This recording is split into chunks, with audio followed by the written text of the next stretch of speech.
এটা ছিল তালতলি নদীর ভাঙার পাড়, যেখানে অনেক বেশি ঢেউ ছিল। একদিন বিকালে আমরা ঘুরতে গিয়েছিলাম।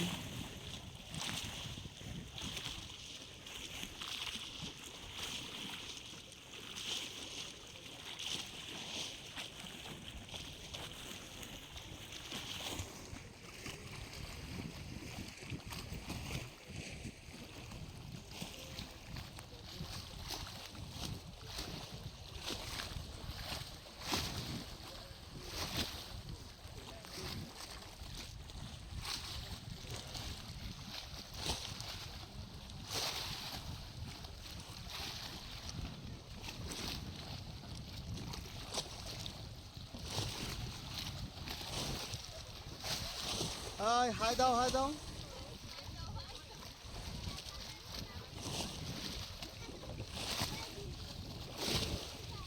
Wow, fantastic. Just wow, huh?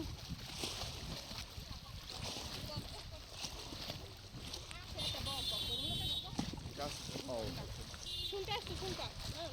আরে কোনো প্রবলেম নাই, ওই ওর জায়গা দিয়ে যাইবো।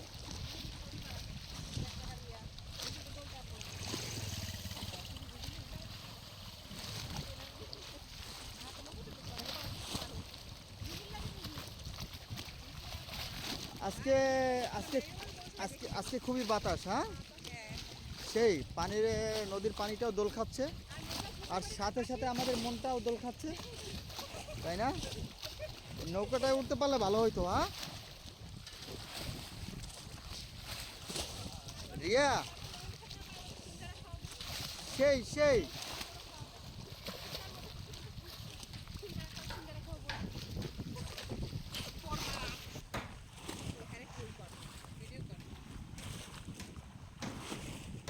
পুরাই নায়ক।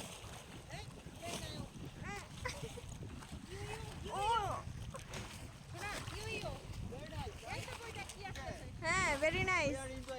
হ্যাঁ, বাতাস, নদীর পাড়ে খুবই বাতাস, সব কিছু মিলে ওভারঅল ফ্যান্টাস্টিক। ওকে ওকে ভাইয়া, আপনার আপনার হাতে একটু কি একটু দেখি। আপনার হাতে, হ্যাঁ, একটু ঘুরালে একটু দেখতে পারতাম।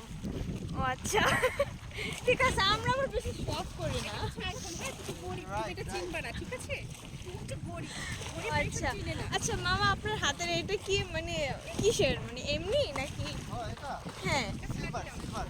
ও আচ্ছা।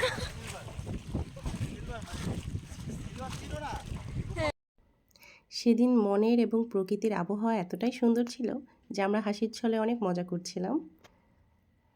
দুদিনের জীবনে সুখী হওয়ার জন্য অনেক কিছু লাগে বলে মনে হয় না।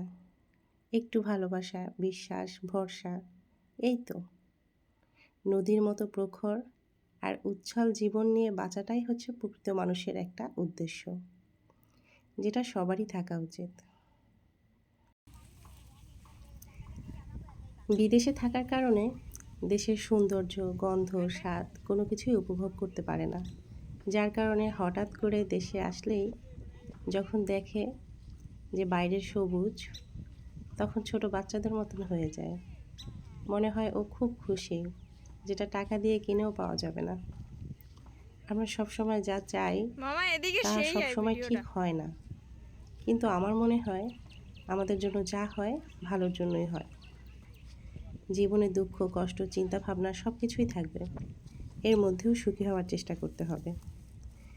যার যার সুখ তার মধ্যেই খুঁজে নিতে হবে, সেটা যেভাবেই হোক, যেখানেই হোক।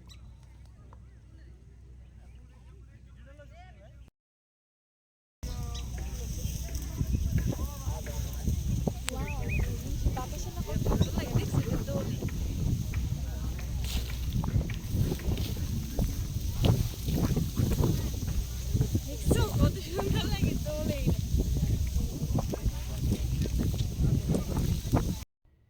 ইনি হচ্ছে আমাদের একজন পছন্দের মানুষ, যাকে আমরা খুব পছন্দ করি, আমাদের ভাগ্নি মেঘলা।